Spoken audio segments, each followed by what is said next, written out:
Hello बच्चों, let's read this question. The question says the temperature of 100 gram of water is to be raise from 24 degree to 90 degree Celsius by adding steam to it. Calculate the mass of the steam required for this purpose. Right. So the key concept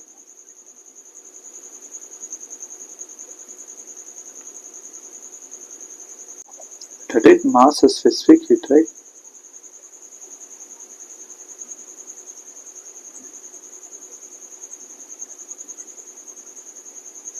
and we know कि like question में दे रखा है कि 100 degree gram of water को like temperature raise करने में 24 degree से 90 डिग्री सेल्सियस रेज करने के लिए हम इसमें हीट दे रहे हैं. राइट.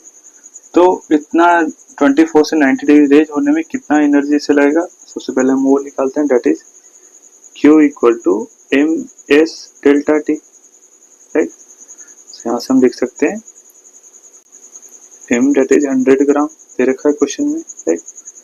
एंड s क्या होता है, date is 4.2 joule per gram per kelvin. Right. Into delta T क्या हो जाएगा, that is 90 minus 24, that is 60. Right. That is 56. Right. So this is 66. Right. So यहाँ से हमारे पास Q इक्वल टू आ जाएगा, ये आ जाएगा हमारे पास जूल में आ जाएगा. So Q इक्वल टू हमारे पास आ जाएगा, that is 277.2 into 100 joule.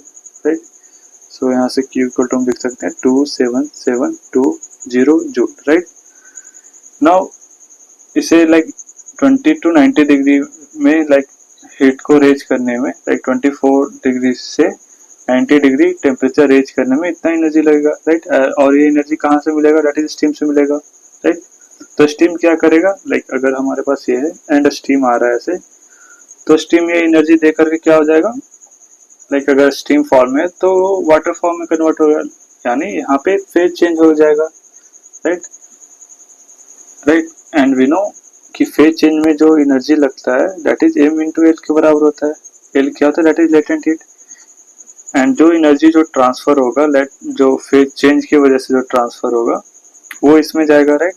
So this is equal to the Q equal to QPC से डिनोट करते हैं, and this is must be equal to the 27720 joule. Right. So यहाँ से हम लिख सकते हैं लाइक m इक्वल टू, जहाँ यहाँ पे m क्या है, this is the mass of steam equal to that is 540 calorie per gram. Right.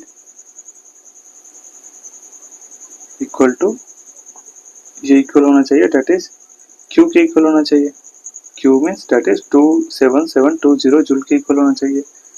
Right. तो मैं यहाँ से लिख सकते हैं m equal to 22720 that is 27720. Right. Upon 540, ये हमारे पास जूल में है एंड ये कैलोरी में है. राइट. सो जूल को कैलोरी में कन्वर्ट करेंगे तो 4.2 से डिवाइड कर देंगे तो हमारे पास ये आ जाएगा 6600.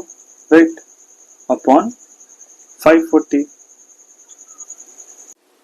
एंड ये हो जाएगा ग्राम में. नाउ इसे हम लाइक 660 अपॉन 54 करेंगे तो हमारे पास मास आ जाएगा, दैट इज 12.2 ग्राम. राइट. सो इतना मास हमें लाइक इतना स्टीम का इतना मास चाहिए वाटर को 24 degree to 90 degree temperature raise करने के लिए. Right. So the our final answer is that is 12.2 gram. Right. Hope you understood it well. All the best.